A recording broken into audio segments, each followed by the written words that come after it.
All right, Annie, if you could please call the roll. Mayor Paulin, Here. Vice Mayor Satula, Here. Councilman Smith. Here. And Town Manager Hicks is excused for family reasons. All right, moving on to the approval of minutes, November 7th town meeting minutes and November 30th work session minutes. Mr. Mayor, I move that we accept the minutes as presented. I second. All in favor signify by saying aye. Aye. Opposed? All right, minutes are passed. All right, moving on to the reports of officers, boards, and committees. First, the appointments report. Building use and occupancy sign permits issued during the month of November 2016. Building permits, November 14th, O'Hennon Builders for William Savoy, 121 Jenkins Drive, replace existing side porch. There was one use and occupancy permit on November 22nd, Terrence Crawley, 1 Rivers Edge Terrace for solar panels. There were no temporary use and occupancy permits, no demolition permits, no grading permits, and no sign permits. There was one temporary sign permit, November 1st, Ashley Rankin and Whitney Munez, 4555 Indian Head Highway for a vintage redo. All righty, thank you. Moving on to the finance report. November 2016 finance report. Beginning cash balance, $703,120.61. Total revenues, $656,674.01. Total expenditures, $562,446.55, with an ending cash balance of $797,348.07. Total investments, $1,043,030.98. Any questions? No, ma'am. All right, thank you. All right, moving on to Town Manager, Code Enforcement, and Planning Commission report given by Annie. Town Manager's Report, November 2016. Please have your trash curbside by 7:30 a.m. on the day of your scheduled pickup. New members are needed for the Board of Zoning Appeals, Planning Commission, Ethics Commission, Parks and Rec, and Environmental Sustainability Committee. Please contact the Town Hall if you would like a 95-gallon toter for recycling delivered to your home or place of business. The broadband construction is complete. Grant monies from the state and the town have been received. The ULI study final report should be received at the end of the month per Charles County. Construction debris outside the base gate. The Military Alliance Council has applied for a grant to remove the remaining debris. They hope to have an answer this month as it relates to the grant to finish the project. Online bill pay will be up and running at the next billing cycle. The town's annual audit is almost complete.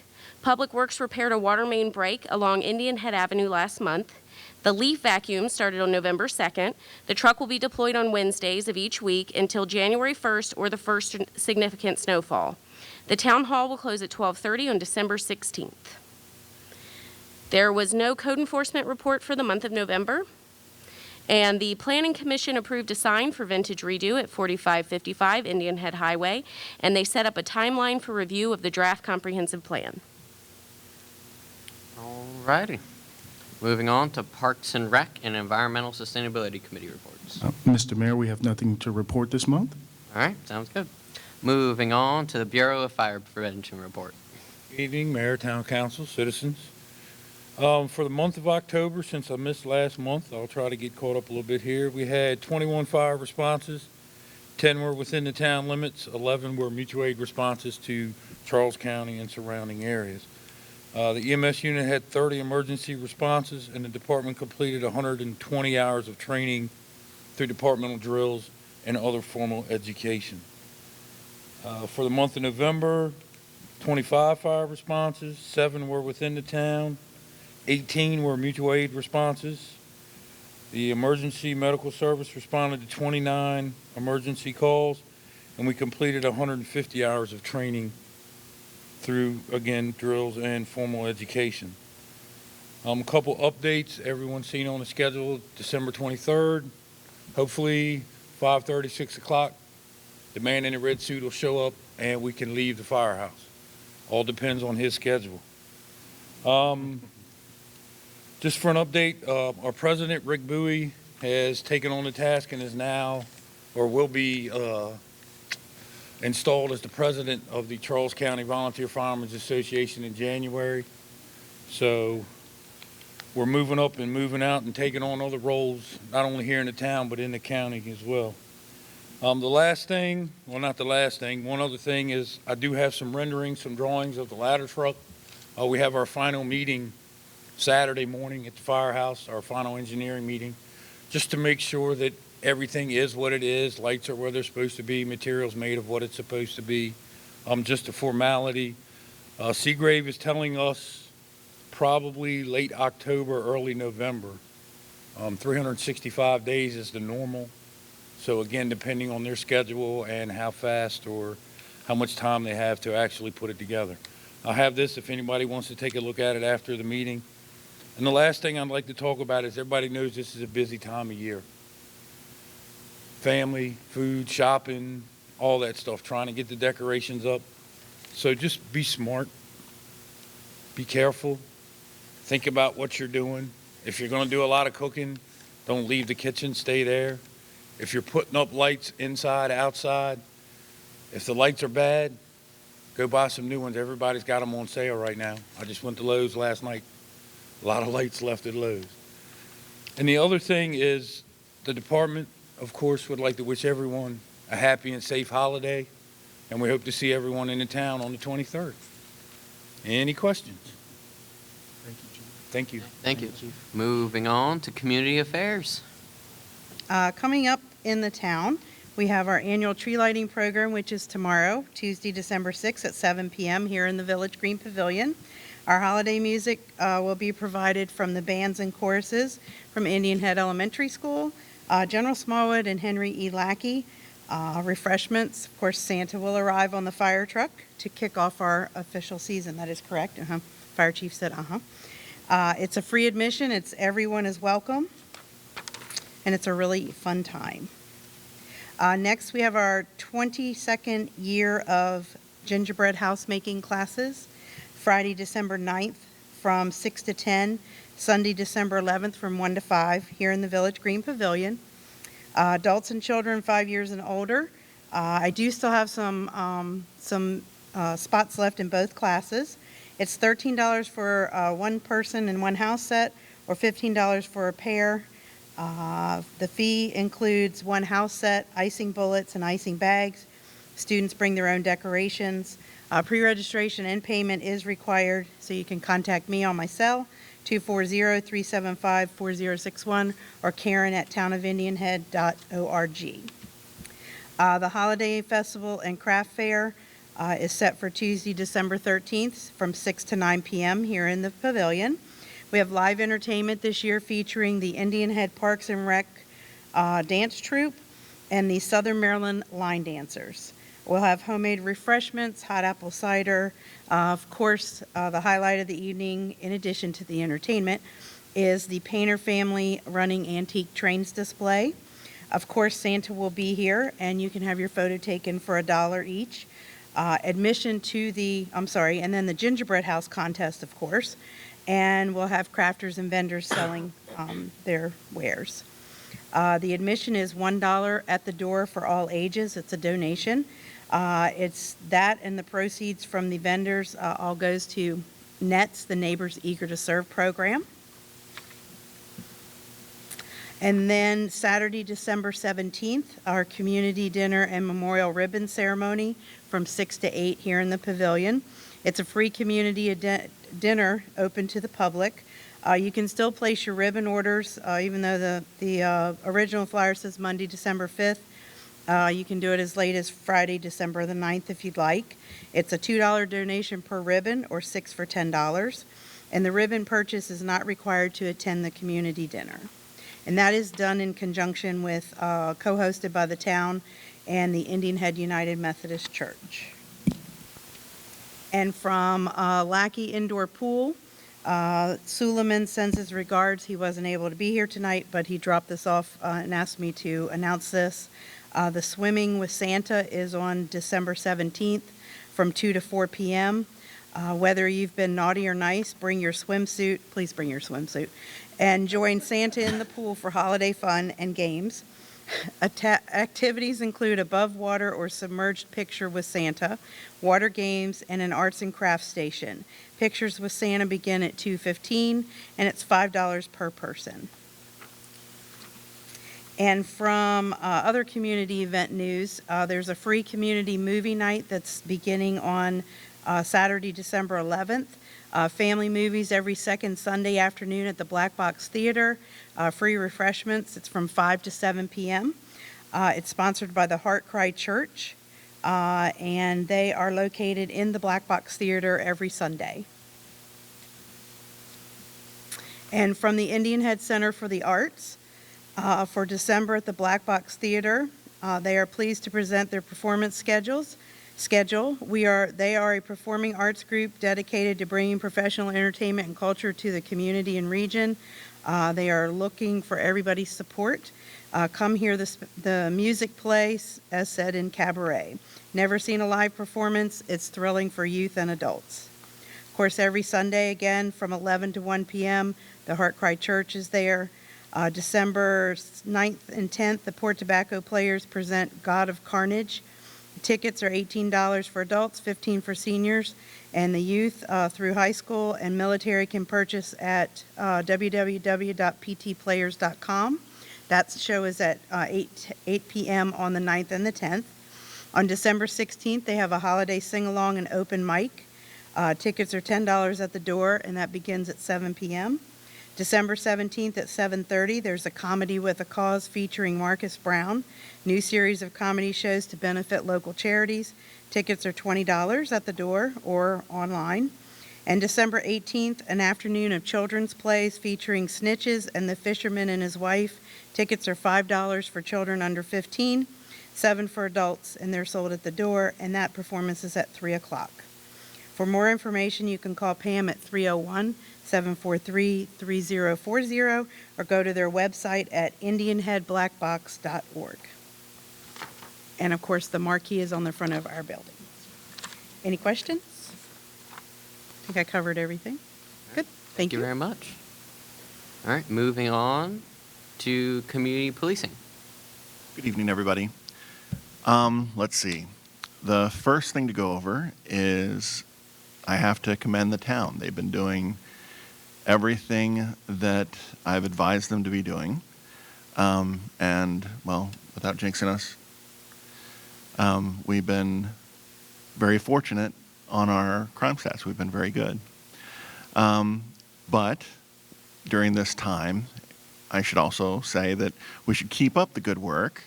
And because it's the season where now there's presents and cars are full of nice goodies, it's very important that we, one, lock your doors, but two, keep your valuables outside of your cars. If you're going shopping, take an extra run to drop presents off at home, to go back and do some more shopping. Don't leave gifts and things in your vehicles, because that's just a temptation that will end. Just have a bad Christmas if you go out to your car and your window's broken, and not only you have to replace the window, but then all the presents that you bought were taken. So, but we've been very good. So aside from keep up the good work, keep your doors locked, don't keep your valuables in your car. Also, it's winter, it's going to be getting colder.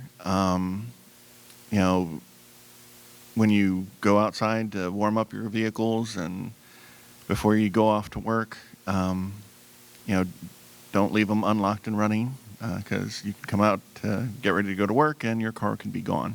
So aside from that, you guys have been doing a great job. It's been making my job much easier. So very good. Thanks. Any questions? Very good. Thanks. Thank you. So we have a briefing of the J-Loose tonight. Ms. Blessinger. Thank you.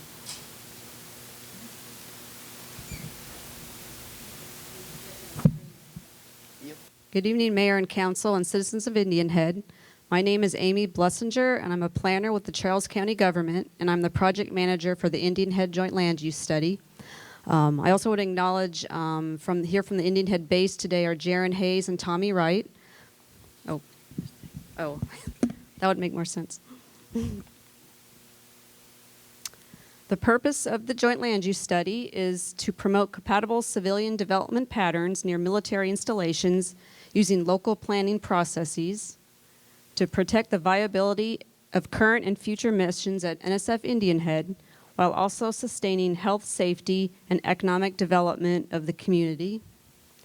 And this was a collaborative process involving all stakeholders, including local elected officials from both the town and the county, local military command staff, community leaders, and area residents.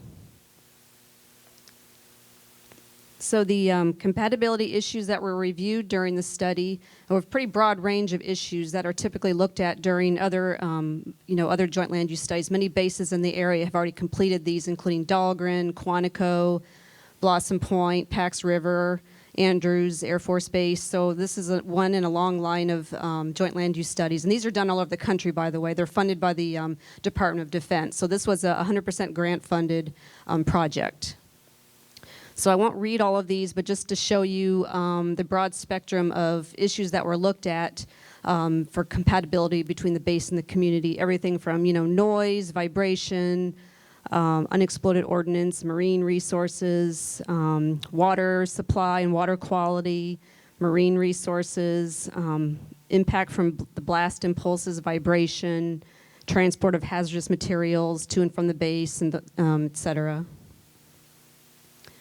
Just to give you a quick rundown of the process, it was, of course, a public process that began in 2014. We had two committees, a policy committee and a technical advisory group that advised us during the study. We did some stakeholder interviews for a few months in the summer of 2014. Held two public forums right here in the pavilion in 2015. And then after numerous meetings with the two committees, the policy committee approved the study in August of 2015, and that paved the way for the town and the county commissioners to go through the adoption process of public hearings to officially adopt the study. So some of the key findings from the study include operations have the potential to produce noise that can disturb surrounding communities.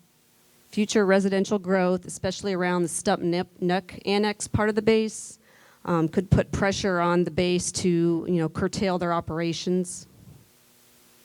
Access to waterways may be restricted when explosives have detonated on the installation to ensure public safety. And of course, increased boat traffic and use of the, the river and the creek and so forth could create delays or impact the timing of explosive operations at the base. This is just a map that shows the surface danger zone, the area of impact from the testing on the water. A few more findings, the rural character and presence of numerous parks and protected lands in the study area have a great effect on of furthering the, compatibility with the mission of the base. And of course, everyone's, working on the revitalization of Indian Head, which is the town of Indian Head, which is a great thing. So it's seen that generally a strong, vibrant town is compatible with installation operations. However, revitalization efforts should be taken into consideration. Revitalization efforts should be considered in light of the base's operations as well.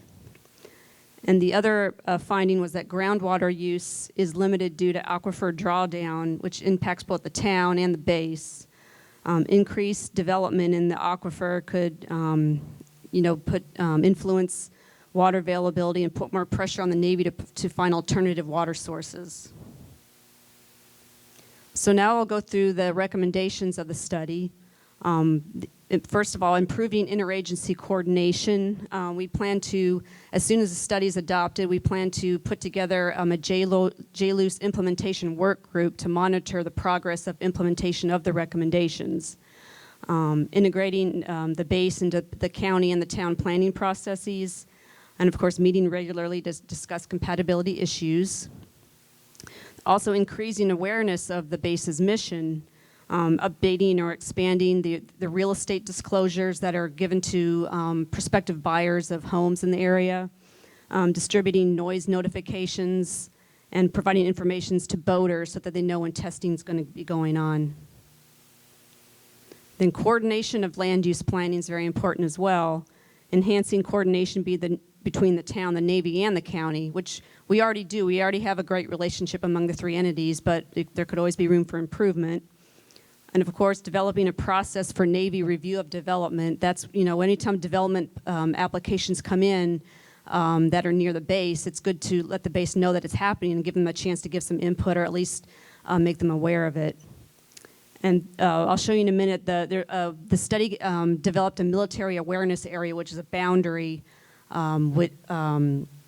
where noise is seen as having a greater impact. So that was something that needs to be taken into consideration during town and county planning processes. Another category of recommendations is partnering for land preservation, which is pursuing partnerships to protect land. For example, landowners could put conservation easements on their land so that it keeps development from occurring, and just increasing, awareness of these opportunities for landowners so that they know that they can do that, and that helps the base out. This is the map.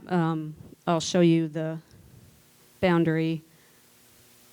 This is the military awareness area, and it's based on the noise contours that were provided from a study that the Navy did that show moderate and high areas of concern for impacts to residents from noise.